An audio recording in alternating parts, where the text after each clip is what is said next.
আমি একটা কথা বিশেষ করে বলতে চাই, আপনারা আমরা যারা আছি, আমরা ওনার আজকে পবিত্র শেষ যে জীবনের শেষ বিদায় লগ্নে ওনার জন্য নামাজের জানাতে আমরা দোয়া করতে আসছি, নামাজের জন্য করতে আসছি। মনে রাখবেন, আমরা যারা আছি আমরা প্রত্যেকেই কিন্তু আল্লাহর কাছে নিজেরা ক্ষমা চাইতে আসি। এইটা আমরা অনেকেই মনে করি আমরা মনে হয় আরেকটা দোয়া করতে আসছি। না, প্রথম নম্বরে মনে রাখতে হবে নামাজের জানাতে আমরা নিজেরা জীবনের ক্ষমা চাইতে আসি, এরপরে আমরা ওনার জন্য সুপারিশ করে দোয়া করতে হবে।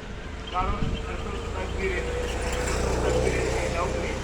আমলটা আপনি আল্লাহর কাছে করে দেন, এই দোয়াটা করেন, আপনি প্রথমেই করেন আল্লাহুম্মা গফিরলি হাইয়িনা, আল্লাহ আমরা জিন্দার দ্বারা ভিক্ষা চাই, আল্লাহ আমাদের জীবনের গুনাহ আজকাল নামাজের জানাজার মাঠে মাফ করে দেন। প্রথম নম্বরে আপনার আমার তওবা হয়, আল্লাহ আমরা জিন্দার যারা আমাদের জীবনের গুনাহ মাফ করে দেন। এরপর আপনি সুপারিশ করুন মাইয়িতে না, আল্লাহ আমরা মাইয়িত আমাদের মাইয়িত কথা মাফ করে দেন। মাইয়িতের সুপারিশ করে প্রথমত সুপারিশ করতেছেন আল্লাহর কাছে ক্ষমা চাইতেছেন নিজে, মাফ করে দিন হাইয়িন আমরা জিন্দারকে মাফ করে দেন। এই জন্য সামনে তো জাকিরিনেরা একজন ব্যক্তি জলে ডুবে যাচ্ছে পানিতে, আর একজন সাঁতারও ব্যক্তি পারে পানিতে ডুবে যাওয়া ব্যক্তিকে উদ্ধার করতে, নিজে সাঁতার জানে না, নিজেই সাঁতার পারে না, আরেকজন জলের মধ্যে ব্যক্তি উদ্ধার করতে গেলে নিজে সহযোগী জমারা তারা বলতে থাকবে।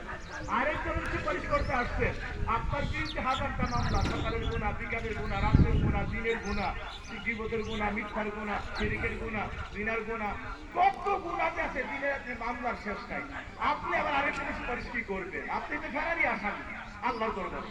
সুতরাং একজন আল্লাহর আপনার সেই হইতে পারে নলি নেককার বান্দা, সেই ব্যক্তি আল্লাহর কাছে ক্ষমা পেয়ে পবিত্র পুত পবিত্র আল্লাহর বন্ধু হয়ে গেছে, আর ওই ব্যক্তি মুস্তাজাবুদ দাওয়া হয়ে দোয়া করলে আল্লাহ সঙ্গে সঙ্গে তার দোয়া কবুল করে আরেকজন ব্যক্তিকে পবিত্র নেককার বানায় মাফ করে জান্নাতি বানায়। সুতরাং এই জন্য বাবাজি রে, নিজের এই জন্য নিজের মামলা যেন খালাস হয়, এই জন্য মাফিয়ে হাইয়ে না, আল্লাহ আমরা চিন্তা রেফার করে দাও। তোমাকে ভিক্ষা চাই না, গোলাম ময়দানে তোমার আদালতে রহমতের আদালতে দাঁড়িয়ে গেছি গোলামাটি, আল্লাহ তুমি আর আমি এর মাঝখানে কোনো পর্দা নাই, আল্লাহ ভিক্ষা চেয়ে আসছি মহল্লা থেকে সরাসরি পর্দা দিকে নজর করে এই মুহূর্তে গুনাহগারকে তোমার আদালতের মধ্যে মাফ করে দাও। আল্লাহ যেন আজকে এই নামাজের জানাজার মধ্যে আমরা যারা আছি আমাদের সমস্ত জীবনের গুণাগুলি মাফ করে দেন, আর সঙ্গে সঙ্গে আমাদের দোয়া মাইয়িতে না, আল্লাহ যেন আমার মামনির জীবনের সমস্ত অপরাধকে ক্ষমা করে, যেন আবার যেন যদি বিচ্ছিতিগুলো ক্ষমা করে, আল্লাহ যেন এই নামাজের জানাজার মাঝে তাপসী রাবিয়া মসজিদে তৈরি বানায়া জীবনের সবগুলা ক্ষমা করে কবরে রাখার সঙ্গে সঙ্গে আল্লাহ যেন আমার দয়াল নবীর পিণ্ডাতে রাসূলুল্লাহ নূরের কুলে উঠায়া কবরটা রাখা জান্নাতের বাগান বানায়। সবাই বলি আমিন। আল্লাহ যেন কবুলের মঞ্জুর করে।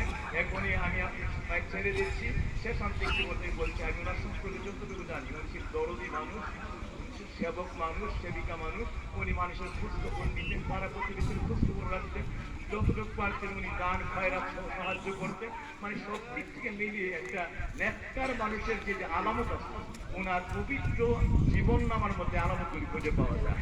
আল্লাহ এই খাতিরে ওনাকে আল্লাহ রাব্বুল আলামিনকে মাফ করে আল্লাহ যেন জান্নাতুল ফেরদাউসের মধ্যে নামতে উঠে। সবাই বলি আমিন। ওনার সন্তানাদি আহল আওলাদ সকলকে সুখ সমৃদ্ধ পরিবারকে আল্লাহ যেন সুখে ধৈর্য ধরার তৌফিক দান করে দেন, সঙ্গে জামিল করার তৌফিক দান করে দেন, দুনিয়া আখিরাতের সর্বনিয়ামত দিয়ে আমাদের তকদীরগুলি সাজিয়ে দেন। আর শেষ আনতে একটা আল্লাহর কাছে ফরিয়াদ, আল্লাহ যেন প্রথম তাকবীরে আমার মা মনিরে আল্লাহ রুহের জগত মাফ করে দেন, দ্বিতীয় তাকবীরে মায়ের জগত মাফ করে দেন, তৃতীয় তাকবীরে দুনিয়ার জগত মাফ করে দেন, চতুর্থ তাকবীরে কবরের জগত ক্ষমা করে কবরটারে জান্নাতুল ফেরদাউসের বাগান বানিয়ে দেন। এই চার তাকবীরে চারটা ফরিয়াদ রেখে আল্লাহর কাছে আমি এই মুহূর্তে আমার কথা শেষ করছি।